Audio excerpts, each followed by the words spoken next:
ये है Gayatri media group और आप देख रहे हैं ताज न्यूज, आईना सच का।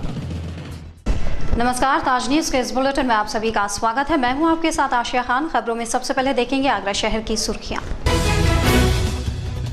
मौसम गर्म होते ही पानी को लेकर शुरू हो गया विवाद। निबोरा के भोगपुरा गांव में दो पक्ष आए आमने सामने, जमकर बरसे लाठी डंडे।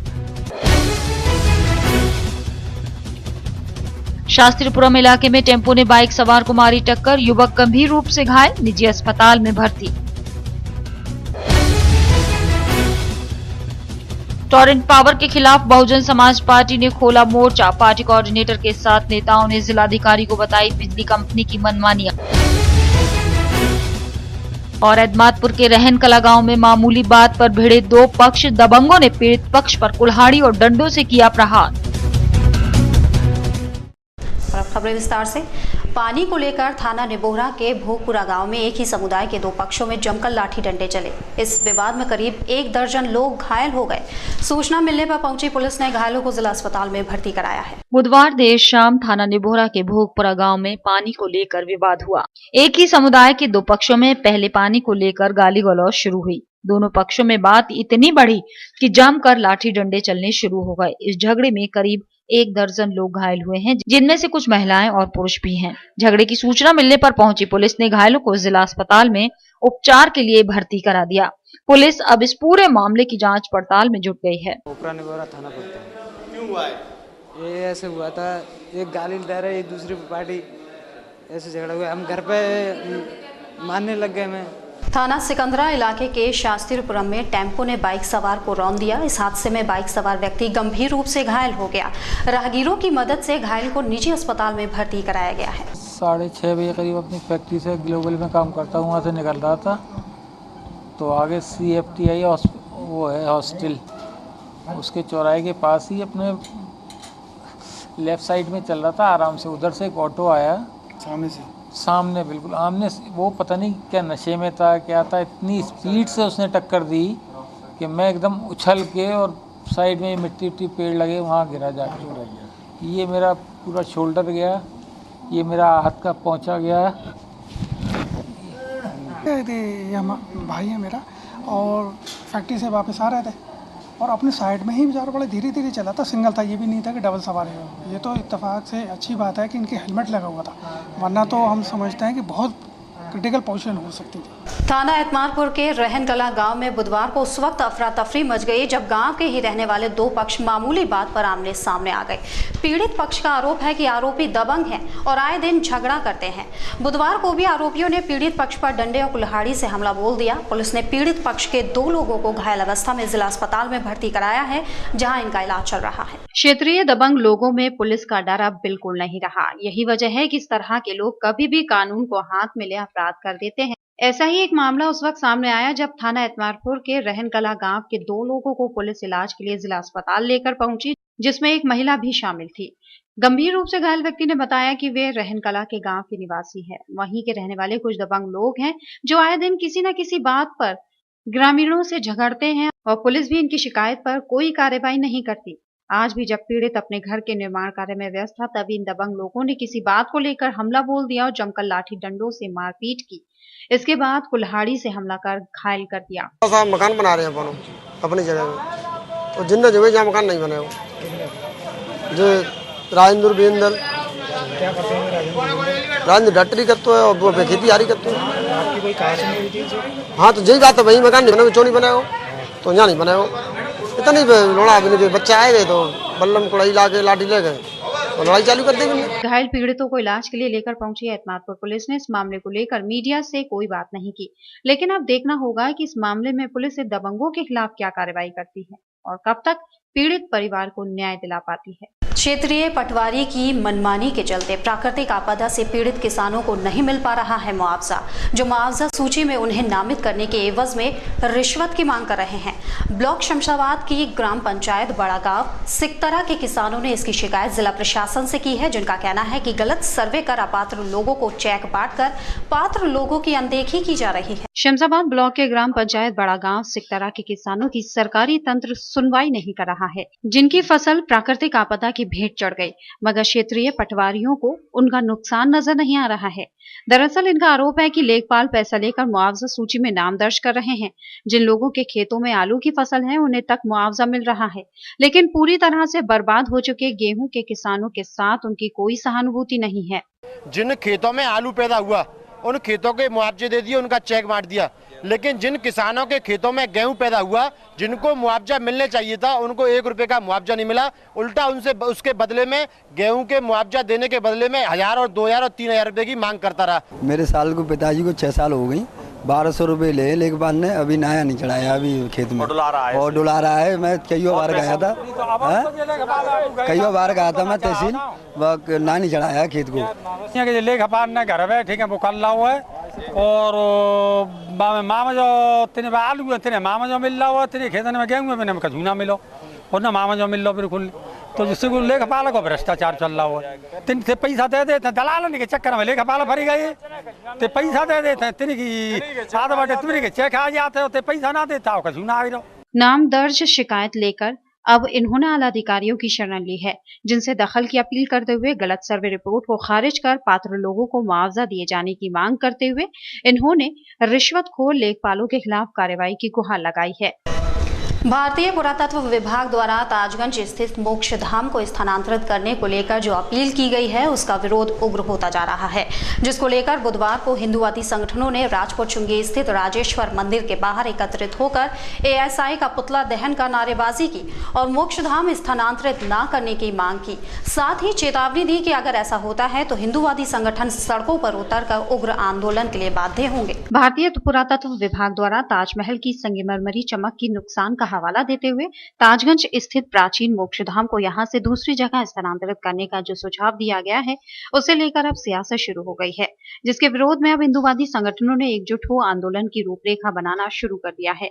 इसी को लेकर हिंदूवादी संगठनों के तमाम कार्यकर्ता राजपुर चुंगी स्थित राजेश्वर मंदिर पर एकत्रित हुए और एएसआई का पुतला फूंक जमकर नारेबाजी की। शमशान घाट जो स्थानांतरण किया जा रहा है उसके विरोध यहाँ पर जताया गया है और हम यहाँ की पूरी आगरा की जनता के माध्यम से ये दर्शाना चाह रहे हैं कि भाई ये शमशान घाट जो यहाँ से स्थानांतरित किया जाने के जो रखा है एएसआई ने वो बिल्कुल गलत है। ये हिंदुओं की आस्थाओं के साथ खिलवाड़ किया जा रहा है और अगर ऐसा हुआ तो इसके विरोध में हम ही राजेश्वर मंदिर नहीं, आगरा के सारे प्राचीन मंदिर और जितने भी प्रसिद्ध मंदिर हैं सब एकजुट होकर सड़क पर उतरकर आंदोलन करेंगे।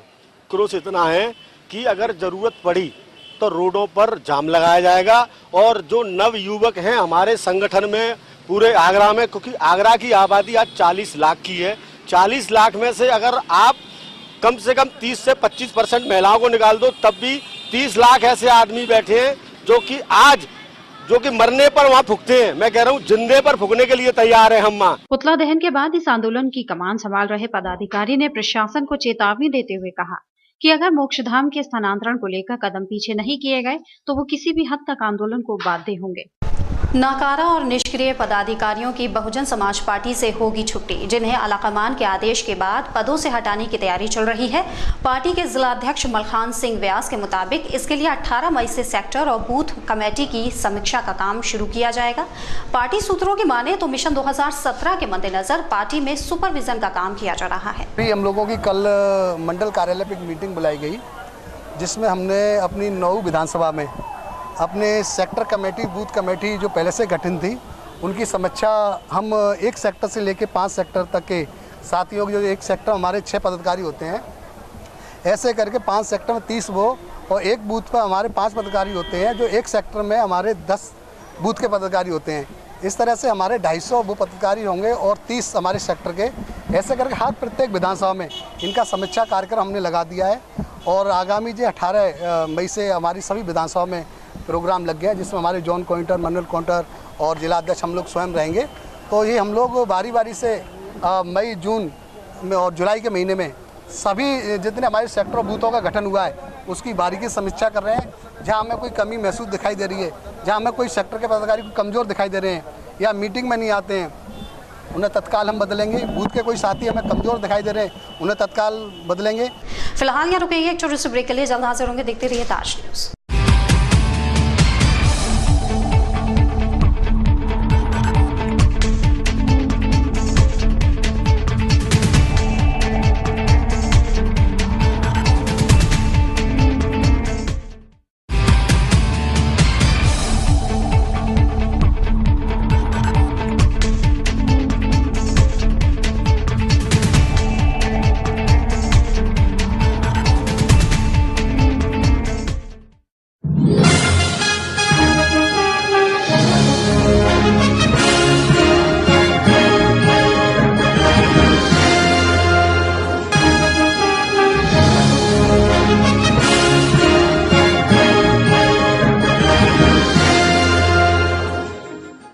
कृपया ध्यान दें, नौकरी ढूंढोगे तो उम्र गुजर जाएगी।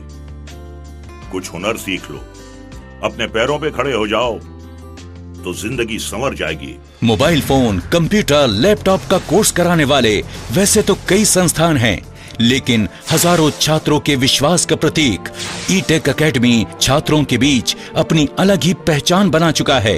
इंजीनियर तो सभी बनाते हैं, लेकिन आप बनिए एडवांस इंजीनियर ई-टेक के साथ।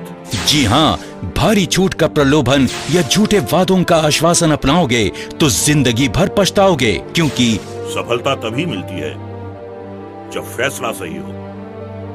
इसलिए अपने पैसे और समय को बचाइए और ई-टेक को अपनाइए, क्योंकि सिर्फ ई-टेक देता है 100% सफलता की गारंटी। ई-टेक द्वारा पहली बार mobile phone, laptop, computer course के साथ plasma, LED TV, inverter, UPS, DCA, DTP, English speaking इत्यादि जैसे रोजगार परक कोर्सेज भी कराए जा रहे हैं। अधिक फीस में अधूरा ज्ञान या कम फीस में पूरा ज्ञान, फैसला आपका। हमारा पता है 2nd floor city plaza, Shah market, Agra, UP. Phone number 7500330330। E-Tech सिर्फ नाम ही काफी है।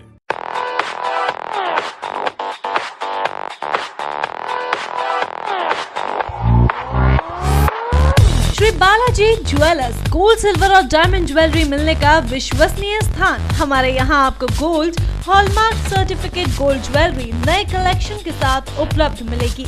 संपर्क करें Shri Balaji jewellers, Fortune tower near Kargil petrol pump, Agra. Phone number 9719333563 और 9759333992। श्री बालाजी ज्वेलरी, दुल्हन की jewellery, AD jewellery, artificial bangles, chain व सभी प्रकार के सेट्स यहाँ पर उपलब्ध है, तो तुरंत संपर्क करें। 21 सुपर बाजार, कारगिल पेट्रोल पंप के पीछे, आगरा। फोन नंबर 9358464218 और 8865911110। नंदिनी ग्रुप का एक और कदम, नंदिनी स्टेट। अब कागारौल में एक ऐसी कॉलोनी जहां आप पा सकते हैं पक्की सड़क, स्वच्छ जल, बिजली की सुनिश्चित आपूर्ति, हरे भरे पार्क, भव्य मंदिर, कॉमर्शियल प्लॉट और दुकान, वो भी बहुत कम कीमत में। ये सब सुविधा कागारौल में गेट बंद कॉलोनी यानी नंदिनी स्टेट में। अब गांव को शहर बनाना है, हमारा सपना आपका घर हो अपना। नंदिनी स्टेट।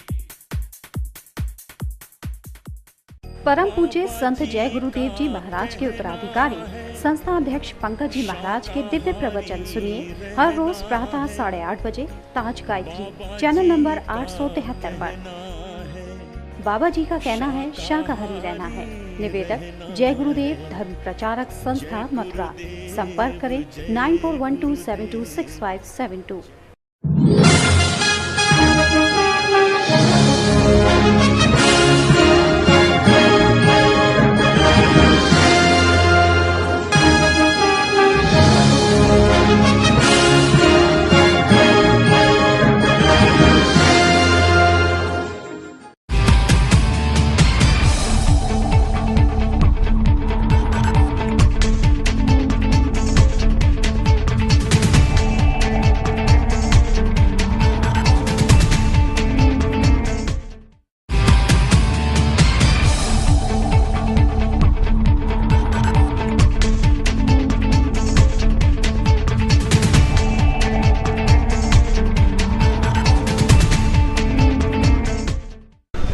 बाद स्वागत है। देखते हैं अगली खबर।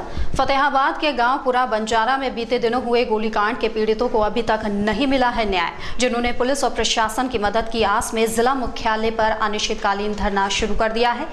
दरअसल जमीनी विवाद के चलते दो पक्षों में जमकर मारपीट, फायरिंग और आगजनी हुई थी, जिसमें पीड़ित पक्ष का आरोप है कि सत्ता के दबाव में उनकी सुनवाई नहीं की जा रही है। जिला मुख्यालय पर धरने पर बैठे ये लोग क्षेत्रीय लोगों की दबंगई के शिकार हैं, जिनकी ताकत की दास्तान इनके शरीर पर लगे जख्म बयां कर रहे हैं। दरअसल बीते दिनों की ये घटना है जब गांव पुरा बंजारा में जमीनी विवाद के चलते भीषण संघर्ष हो गया और इन लोगों के साथ जमकर मारपीट करने के अलावा इनके खेतों तक में आग लगा दी गई। हद तो तब हुई जब कानूनी कार्रवाई के नाम पर भी इनके साथ नाइंसाफी हो गई। आलम यह है कि दबंगों के भय से इनका गांव में रहना जोखिम से खाली नहीं। यही वजह है कि इन्होंने अब जिला मुख्यालय पर डेरा जमा लिया है। कि सेलो, साहब सिंह, बोना और इन लोगों ने, मैं अपने परिवार के साथ बैठा था घर में और आके 9 बजे का 5 तारीख का केस है ये, और मेरे साथ घर में से खींच के गोली बारूद और आग लगा दूंगा, सब पूरा गांव घेर लिया। और साहब हमने कुछ कहा तो सब औरतों को खींच के घर से मारा है साहब। इसलिए हम भूख हड़ताल पर बैठे हैं जब तक हमें न्याय नहीं मिलेगा। कार्रवाई की साहब उसने मतलब हमारे खिलाफ मुकदमा दर्ज और करा दिया है। हमारे साथ ऐसी घटना की और जब भी हमारे खिलाफ कार्रवाई उसने कर दी है। फतेहाबाद तहसील में पुरा बंजारा के इन लोगों का दरअसल अदालत में केस चल रहा था। स्थानीय लोगों ने बताया कि दूसरे पक्ष ने अदालत को गुमराह कर दिया और फैसला अपने हक में ले लिया। इसके बाद उन्होंने जमीन पर कब्जा करने के लिए मारपीट कर दी। इनकी पुलिस में भी कोई सुनवाई नहीं हुई और अब ये जिलाधिकारी के यहाँ धरना देकर न्याय पाने की आस लगाए बैठे हैं। टोरेंट पावर के विरोध में बहुजन समाज पार्टी ने खोला मोर्चा, जिसके नेताओं ने कलेक्ट्रेट पर जमकर प्रदर्शन किया। पार्टी के सभी विधायकों के साथ पहुंचे नीले खेमे के कार्यकर्ताओं ने नाराजगी के चलते डीएम की गाड़ी रोकने से परहेज भी नहीं किया। साथ ही जिसके बाद जोनल कोऑर्डिनेटर सुनील कुमार चित्तौड़ ने उन्हें बिजली कंपनी से त्रस्त शहर की जनता की पीड़ा बताई और टोरेंट की कारगुजारियों से निजात दिलाने की अपील की। बहुजन समाज पार्टी के नेताओं ने टोरेंट पावर कंपनी के खिलाफ हल्ला बोल दिया है, जिन्होंने जनता की परेशानियों को मुद्दा बनाते हुए कंपनी प्रबंधन को घेरने का काम किया। जिलाधिकारी कार्यालय पर बिजली कंपनी की शिकायत लेकर पहुंचे बसपाइयों ने खूब हंगामा किया और टोरेंट विरोधी नारे लगाए। उनके साथ आई तमाम महिलाएं तो अपने बिल भी साथ लाई थीं, जिन्हें साक्ष्य के तौर पर बसपा नेताओं ने जिलाधिकारी पंकज कुमार के सामने पेश किया। पार्टी के जोन कोऑर्डिनेटर सुनील चित्तौड़ और अन्य विधायकों ने जिसकी कारगुजारियां खोलने में कोई कसर नहीं छोड़ी। डीएम साहब की जिम्मेदारी है कि आगरा को शांति और सद्भाव के माहौल में बनाया जाए और शांति और सद्भाव का माहौल पूरी तरीके से टोरेंट के द्वारा खराब किया जा रहा है। हम बहुजन समाज पार्टी के लोग डीएम साहब से ये कहकर आए हैं, यदि शीघ्र ही समस्याओं का समाधान नहीं हुआ तो आज तो हमने ज्ञापन दिया है, अगला हमारा जो आंदोलन होगा वो एक बड़े धरना प्रदर्शन के माध्यम से बड़ी ताकत के साथ हम इस टोरेंट पावर के खिलाफ आंदोलन करेंगे। टोरेंट पावर के खिलाफ आज बहुजन समाज पार्टी का प्रतिनिधि मंडल डीएम साहब से मिला है। उसमें कई बिंदु हैं, क्योंकि जैसा कि आगरा शहर में टोरेंट पावर द्वारा बिजली का असेसमेंट गलत बनाना, एफआईआर कराना, घर में दिन में नहीं ये रात में 4-5 बजे घुसना, और जो केबल है केबल को बिजली का तार बताकर चोरी का इल्जाम लगा देना और पुलिस बल के साथ में घरों में घुस जाना। इस बहुत सारी समस्याओं को लेकर आज हम डीएम साहब से मिले हैं, अवगत कराया है। कलेक्ट्रेट पहुंचे बसपाइयों का गुस्सा इस दौरान शासन और प्रशासन के खिलाफ देखने को मिला, जिन्होंने मुख्यालय से बाहर जाती जिलाधिकारी की गाड़ी को घेर लिया और जमकर नारेबाजी की। सभी नेताओं ने प्रशासन से अपील की कि टोरेंट के खिलाफ मिली शिकायतों पर जरूरी कार्रवाई की जाए, नहीं तो आज सामान्य तरीके से ज्ञापन देने आई जनता का गुस्सा कभी भी बड़े जन आंदोलन का रूप ले सकता है। शहर में व्याप्त जन समस्याओं को लेकर नगर निगम में कार्यकारिणी की बैठक का आयोजन किया गया। इस बैठक में कार्यकारिणी सदस्यों के साथ अधिकारियों ने कार्यकारिणी में लगाए गए प्रस्तावों पर चर्चा की।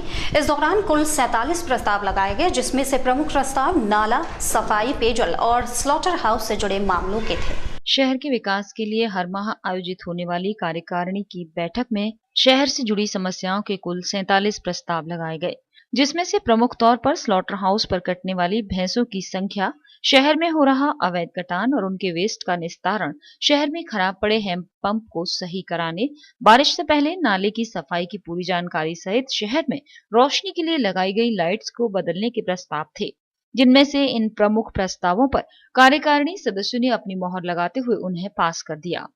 गौरतलब है कि स्लॉटर हाउस का कुछ दिनों पहले ही महापौर इंद्रजीत आर्य ने निरीक्षण किया था और वहां फैली गंदगी व अव्यवस्थाओं को गंभीरता से लिया था, जिसके बाद पार्षदों द्वारा इस बार स्लॉटर हाउस को भी अहम मानते हुए इस बार उसे भी प्रस्ताव में शामिल कर दिया गया। इतना ही नहीं, आपको बता दें कि ज्यादातर पार्षद उनके क्षेत्र में खराब पड़े हैंडपंप्स को लेकर गंभीर हैं, क्योंकि पिछले साल स्वीकृत किए गए कई हैंडपंप पूरा साल गुजर जाने के बाद तक ठीक नहीं हो पाए हैं। बहरहाल इस बार पास किए गए प्रस्ताव कब तक पूरे हो पाते हैं, ये कहना जरा मुश्किल है। शहर में इन दिनों पेयजल संकट गहराता जा रहा है, तो वहीं पिछले कई वर्षों से पुराने आगरा शहर में पानी के लिए त्राही मची है, वो भी जल निगम की लापरवाही और उदासीनता के चलते। जी हां, हम बात कर रहे हैं जीवनी वाटर वर्क्स के बेलनगंज तक बिछी 1.5 किलोमीटर लंबी पाइपलाइन की, जो पैसा मिलने के बाद भी आज तक नहीं बदली जा सकी है। साथ ही जलकल विभाग भी महज कॉलर बदल लीकेज रोकने की जुगत में लगा है। यूं तो आगरा शहर में गर्मियां आते ही पेयजल संकट पैदा हो जाता है, लेकिन आगरा के पुराने शहरवासियों को ये समस्या वर्ष भर रहती है। इसका कारण है जीवनी मंडी से बेलनगंज तक जाने वाली 1.5 किलोमीटर लंबी 120 साल पुरानी पाइपलाइन, जो बरसों से जर्जर पड़ी है, जिसमें कुल 27 जॉइंट लगे हैं। 28 इंच की इस पाइप के बारे में जब महाप्रबंधक जलकल मंजूरानी गुप्ता से बात की गई तो उन्होंने बताया कि इस पाइपलाइन का बदला जाना बेहद जरूरी है और इसके लिए प्रस्ताव भी बनाया गया था। इसे बदलने का जिम्मा जल निगम को सौंपा गया था। पैसा मिलने के बाद भी आज तक पाइप को बदलने का काम नहीं किया गया। साथ ही पाइप की कमजोरी के चलते प्रेशर से पानी दे पाना संभव नहीं है। पाइप के फटने का डर हमेशा बना रहता है और जिसका परिणाम है कि पुराने शहर आगरा में पानी की किल्लत बनी रहती है। 22 इंच की लाइन जीवनी मंडी से गई है, इसमें लगभग 1.5 किलोमीटर लंबाई में इसे रिप्लेस कर चुकी है। 120 वर्ष पुरानी है, जर्जर हालत में हो गई है और इसमें 27 जगह पर जॉइंट हैं, जहां से 2700 पॉइंट मरम्मत कर लिए गए अब तक। बार बार कभी किसी पॉइंट से लीकेज होती, कभी किसी पॉइंट से लीकेज होती, इसलिए ये प्रस्ताव रखा गया था कि इस लाइन को 1500 मीटर की लंबाई में रिप्लेस कर लिया जाए। महाप्रबंधक से मुलाकात करने पहुंचे पार्षद रवि माथुर का कहना था कि जल निगम ने पैसों को दूसरी जगह लगा दिया और पैसा न होने के कारण पाइप अभी तक बदला नहीं जा सका। इतना ही नहीं, पार्षद रवि माथुर ने जलकल पर आरोप लगाते हुए कहा कि इन्हें भी नगर निगम से कॉलर बदलने के लिए 54 लाख रुपए की आर्थिक सहायता दिलाई गई थी, लेकिन महज 5 कॉलर ही लगाए गए, जबकि अन्य कॉलरों का पता नहीं। की एक घोर समस्या पुराने शहर के अंदर मची हुई है। उसका मुख्य कारण ये है कि यहाँ से जो वाटर वर्क्स से लेकर के जो कालामैल पानी की टंकी तक लाइन बिछी हुई है और पुरानी और जर्जर हो चुकी है, आए दिन इसके जॉइंट्स खुल जाते हैं। इसके लिए जेएनआरएम के अंतर्गत 7 करोड़ रुपया भी आया था, हम लोगों ने स्वीकृत कराया था। उसके बाद जल निगम द्वारा उस पैसे को गोल कर दिया गया, उसका कोई हिसाब नहीं है। फिर हमने कमिश्नर साहब से शिकायत की, नगर निगम में बैठक की, उसके बाद में इन्हें 53 लाख रुपए जल संस्थान को दिलवाए गए, जिससे कि इनको 28 कॉलर बदलने थे, 27 कॉलर करीब बदलने थे। उनमें से कुल 5 कॉलर बदलवा पाए और इनका कहना ये कि कॉलर हम पे पड़े हुए हैं, लेकिन कॉलर वेस्ट जा रहे हैं, उससे कोई फायदा नहीं है। ताज न्यूज की टीम ने जब जल निगम अधिकारियों से बात करनी चाही तो वो इससे अपना पल्ला झाड़ते नजर आए। जल निगम के चीफ इंजीनियर RM कांत से जब पूछा गया तो वो इसे गंगा प्रोजेक्ट में शामिल किए जाने की बात कहते रहे और कैमरे पर कुछ भी बोलने के लिए तैयार नहीं हुए। बहरहाल यमुना का गिरता जल स्तर कुदरत की मार है, लेकिन सरकारी महकमों में जिस तरह से लापरवाही चरम पर है, उससे आगरा में पानी को लेकर बवाल होने की आशंका से इनकार नहीं किया जा सकता। इसके लिए प्रशासन को भी इस ओर गंभीरता से ध्यान देना होगा, वरना लोगों के गुस्से को संभाल पाना आसान नहीं होगा। यमुना के गिरते जलस्तर और ऊपर से सूर्य के प्रकोप से बढ़ती गर्मी में आगरा शहर वासियों के कंठों को पर्याप्त मात्रा में पेयजल नहीं मिल पा रहा है, तो वहीं हाल ही में मार्ट से मिल रहे 150 क्यूसेक पानी की सप्लाई भी आगरा आते आते अपना दम तोड़ जाती है। ऐसे में विभाग को जनता के गुस्से का सामना करने को मजबूर होना पड़ता है। गर्मी का मौसम आते ही शहर में लोग पानी के लिए त्राही मचा देते हैं, तो वहीं प्रशासन की सांसें भी शहर में होने वाले धरने प्रदर्शन से तेज हो जाती हैं। बावजूद इसके शहर के प्यासे कंठ प्यासे ही रह जाते हैं। ऐसे में क्या और किससे उम्मीद की जाए, कह पाना संभव नहीं। बसपा विधायक डॉक्टर धर्मपाल की कोशिश के चलते मार्च से आगरा को 150 क्यूसेक पानी की अतिरिक्त सप्लाई मिलना शुरू हो गई, लेकिन बावजूद इसके शहर के कई इलाके आज भी पानी की एक एक बूंद को प्यासे हैं। शहर में व्याप्त पेयजल संकट के बारे में जब जलकल की महाप्रबंधक से बात की गई तो वो भी कुछ कह पाने में सक्षम नजर नहीं आई। आता है वो गोकुल बैराज के से जो पानी छोड़ा जाता है वही पानी आगरा में आता है और वो इस समय बहुत न्यूनतम पानी छोड़ा जा रहा है। 1100 क्यूसेक पानी वहाँ से छोड़ा जा रहा है जो बिल्कुल निम्न स्तर पर है।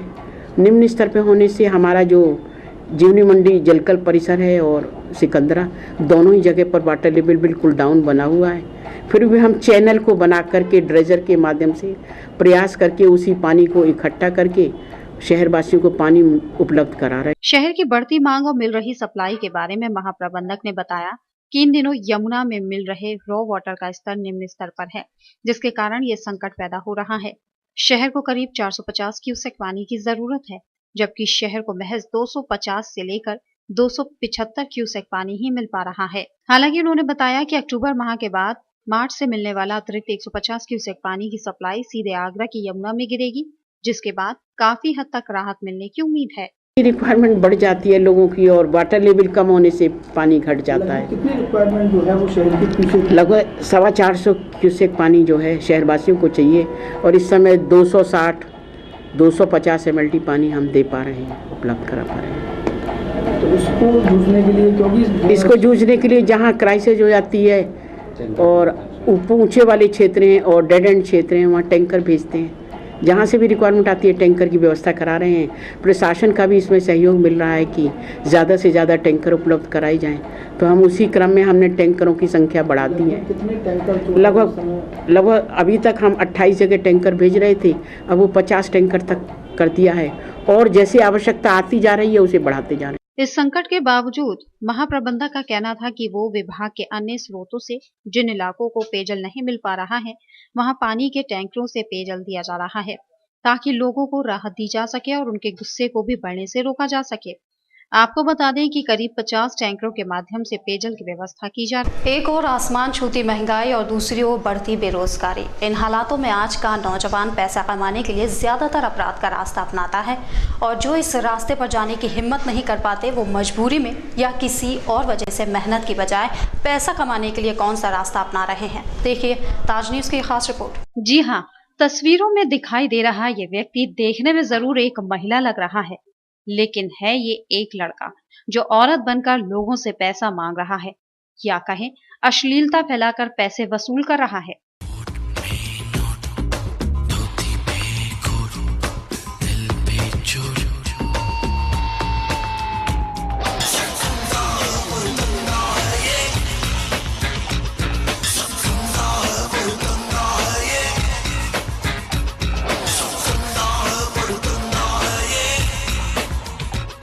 मेहनत मजदूरी से मन चुराने वाले कुछ नौजवानों ने अब इस तरह की वसूली को अपना रोजगार बना लिया है, जिसमें एक मर्द की शर्म, हया और सम्मान ताक पर रखकर बेशर्मी से उगाही की जाती है। इस तरह की उगाही पर पुलिस का भी कोई जोर नहीं चलता। औरत बनकर पैसे मांगने वाले लोगों का एक गिरोह सक्रिय होता जा रहा है, जो बस अड्डों, सड़कों पर, ट्रेनों में दिन में उगाही करता है।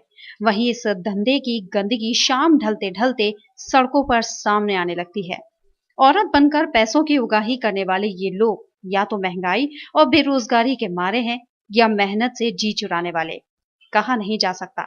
लेकिन एक बात साफ है, जो देश अपने वीर जवानों की वीर गाथाओं के लिए जाना जाता है, उस देश के लिए कछुआ चाल से बढ़ रहा ये धंधा शर्मसार कर देने वाला है, जिसे प्रशासनिक स्तर पर तुरंत रोकने की जरूरत है।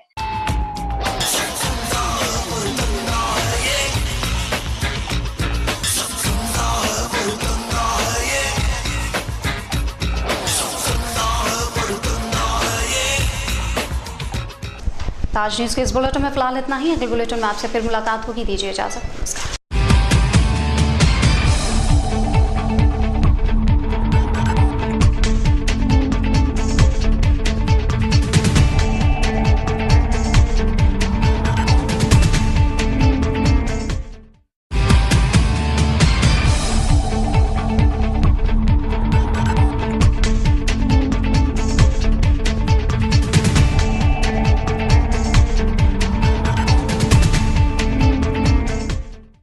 ये है गायत्री मीडिया ग्रुप और आप देख रहे हैं ताज न्यूज, आईना सच का।